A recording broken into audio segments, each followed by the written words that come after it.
You send a voice note, or a phone plays your voicemail out loud, or someone films you at a party and a stranger comes out of the speaker, a slightly higher, thinner, more nasal person wearing your name, saying the words you definitely just said in a voice you have somehow never heard before in your life. Your first instinct is denial. I don't sound like that. You do. Everyone in the room nods. They have heard that voice for years.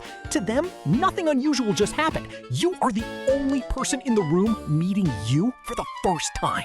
So why does your own voice sound like an impostor? Why can you recognize a friend from 3 words down a bad phone line, but not yourself from a clean recording? And who exactly has been lying to you your entire life? The answer is sitting inside your own head. Literally.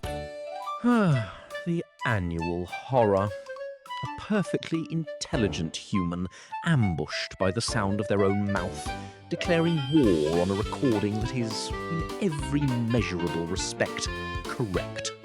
Chapter 1. The Stranger on the Recording. Here is the strange truth. The voice you have listened to your entire life, the one narrating your thoughts, the one you hear when you speak, is not the voice the world hears. It never has been. The version in your head is a private edition, a remix, and you are the only subscriber. Every friend, every colleague, every stranger who has ever heard you speak has heard the real one. Your recorded voice is not a distortion of you, it is you. It is the only you anyone else has ever met. The voice in your head is the distortion. You have spent decades as the world's foremost expert on a voice that does not technically exist outside your own skull. Congratulations. You are fluent in a language with exactly 1 speaker. Chapter 2. 2 roads into your ears. To understand the trick, follow the sound. When anyone speaks, the sound travels through the air, into your ears, down to a tiny organ called the cochlea, which turns vibration into signal. This is air conduction. It is how you hear everything: music, traffic, other people, and the real version of everyone on Earth. But when you speak, something extra happens. Your vocal cords vibrate. And those vibrations don't only leave through your mouth. They travel directly through the bones and tissues of your skull, your jaw, your teeth, the dense bone around your ears, straight to the same cochlea. This is bone conduction. And no one else in the universe receives this signal, only you. So while you talk, your cochlea receives 2 signals at once. The airborne version everyone else gets, and the bone-conducted version smuggled in through your own head. Your brain blends them into a single sound. That blend is the only voice you have ever known. In other words, every time you speak, you are listening to a duet. One singer is broadcast to the room. The other is piped in privately through your own bones, like a very exclusive concert nobody else was invited to. Chapter 3. The bass boost nobody told you about. Now for the important part. The 2 signals are not equal. Bone conducts low frequencies especially well. As those vibrations pass through the dense bone of your skull, they carry the deep, rich low end far more efficiently than the thin, airborne version. Your skull is, in effect, a built-in subwoofer. This is why, inside your own head, you sound deeper, warmer, and more resonant than you actually are. That rich, authoritative voice you hear when you speak, part of it is a bass boost delivered free of charge by your own bones. You have been walking around with a personal audio filter that flatters you all day long. Then comes the recording. A microphone only captures the airborne version, air conduction alone. No skull, no bone, no free bass. So the deep low end you are used to simply vanishes, and you are left with the thinner, higher, brighter voice that was actually reaching everyone else the whole time. Your brain, expecting the bass-boosted remix, files the result under impostor. Every day, your skull has been quietly adding studio-quality bass to your voice, free of charge, and never once mentioned it. The recording is simply the invoice. The bass was on loan. Chapter 4, The Voice Confrontation. The physics explains the sound, but it does not fully explain the cringe, because the discomfort is often bigger than a few missing frequencies. It can feel personal, almost embarrassing. Psychologists have a name for this. They call it voice confrontation. The term goes back to research in the 1960s when scientists noticed people consistently reacted with discomfort, even distress, when hearing recordings of their own voices. Part of it is the sound being unfamiliar, but part of it is something deeper. The recording doesn't just sound different, it reveals a version of you that you didn't approve. Inside your head, you don't just hear your voice, you experience it wrapped in intention, confidence, and self-image. The recording strips all of that away and hands you the raw audio, the pitch, the accent, the little verbal habits with none of the internal padding. It is not that you sound bad, it is that you sound exposed. You are not horrified because the voice is ugly. You are horrified because it is honest.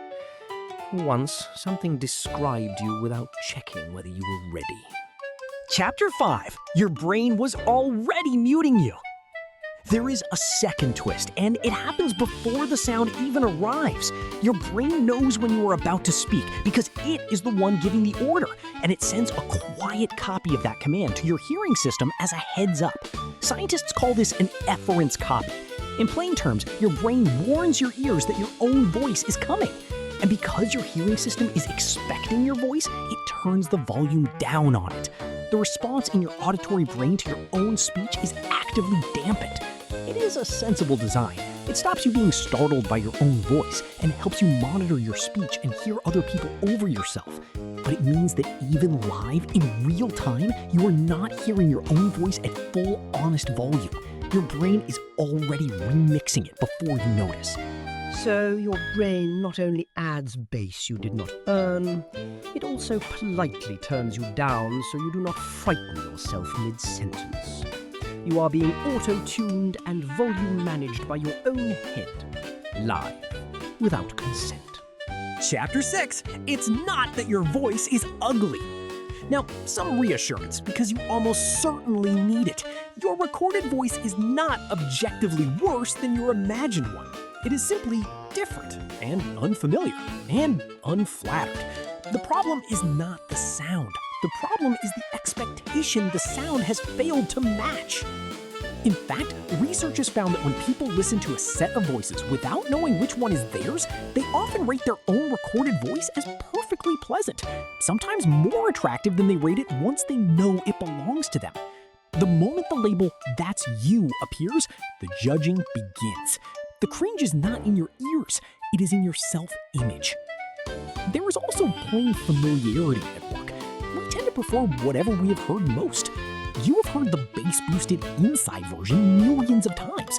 You have heard the real one rarely, and usually while wincing. Of course the familiar one feels like you. You have simply never given the real one a fair hearing.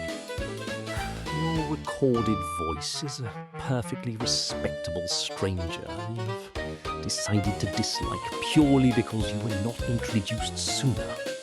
Rude, really. It has done nothing but tell the truth. Chapter 7, Everyone else knows the real you. Here is the part that rearranges your brain a little. Every person you have ever spoken to knows your voice better than you do. Your parents, your friends, your partner, when they picture your voice, they picture the real one, the recorded one, the one you can't stand. To them, that voice is warm, familiar. It's the sound of you. It carries every conversation, every joke, every "I'm home." They never hear an impostor. They hear the person they know. You are the only one carrying around a secret, private, bass-boosted director's cut and mistaking it for the original. The voice you reject is the voice they love.